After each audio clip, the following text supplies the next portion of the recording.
East African community suffers massive tourism and job loss. 2.1 million jobs have been lost due to the COVID-19 pandemic in the East African community. Loss to tourism and hospitality reported at $4.8 billion. Visitors to wildlife parks declined significantly by about 65%, causing a negative impact on wildlife conservation in the region. The East African Business Council (EBC) sent a shocking report that showed a loss of 2.1 million jobs in tourism among the 6 member states of the East African Community (EAC) when the world is celebrating International Labor Day.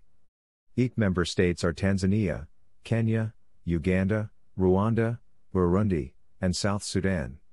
The EBC study reported a loss of $4.8 billion in the tourism and hospitality industry caused by the impacts of the COVID-19 outbreak, mostly in key tourist source markets of Europe, North America, and Southeast Asia. This period had observed a dip of about 2 million jobs, from about 4.1 million jobs recorded in 2019 to 2.2 million jobs by the end of 2020, said the study. The study added that visitors to wildlife parks established among the 6 member states of the East African bloc had declined significantly by about 65%, impacting a negative impact on wildlife conservation in the region.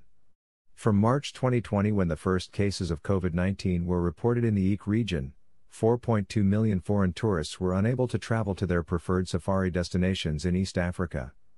The study, that was conducted by EBC with the support of the African Economic Research Consortium and the Bill and Melinda Gates Foundation, is aimed at assessing the impact of COVID-19 on the tourism and hospitality industry and policy options to protect tourism sector players from COVID-19 disruptions and future pandemics.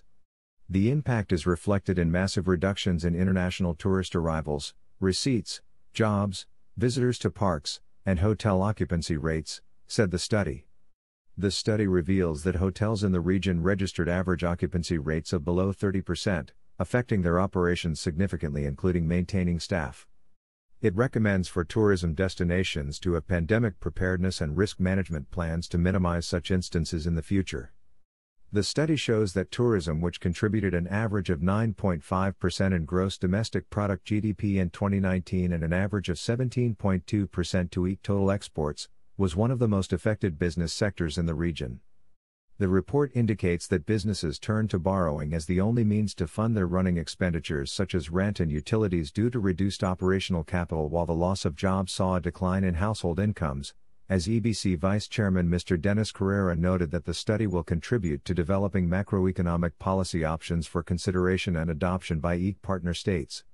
Adopting an EAC-coordinated approach in reviving the tourism sector by marketing the region as a single tourist destination, opening EAC skies, rolling out national-wide vaccination drives and mutual recognition of COVID-19 test certificates in the region is certainly critical, he said. Tourism stakeholders are calling for the sustaining of stimulus packages provided by EAC governments to re-engineer and redefine the tourism products by also leveraging digital technologies in tourism marketing and promotion, the study said. African Tourism Board (ATB) President Alain Saint-Angy said in his Labor Day message to the world that the International Workers' Day this year must be marked by the reflection of the health crisis being faced around the world and the hardship being felt by the most vulnerable. The world is not created equal. This is seen in Africa more in most parts of the world, said the African Tourism Board president, reflecting on this reality and calling for stakeholders to see the realities.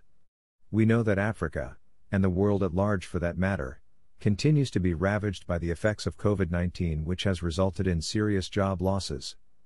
The inability of families to find work in this time of COVID-19 must remain at the forefront of our thoughts, the ATB president said. The African Tourism Board remains committed to working for its 54 countries that make Africa the great continent it is. Together, we shall see the light at the end of the dark COVID-19 tunnel, Saint-Angy noted in his Labor Day message. #RebuildingTravel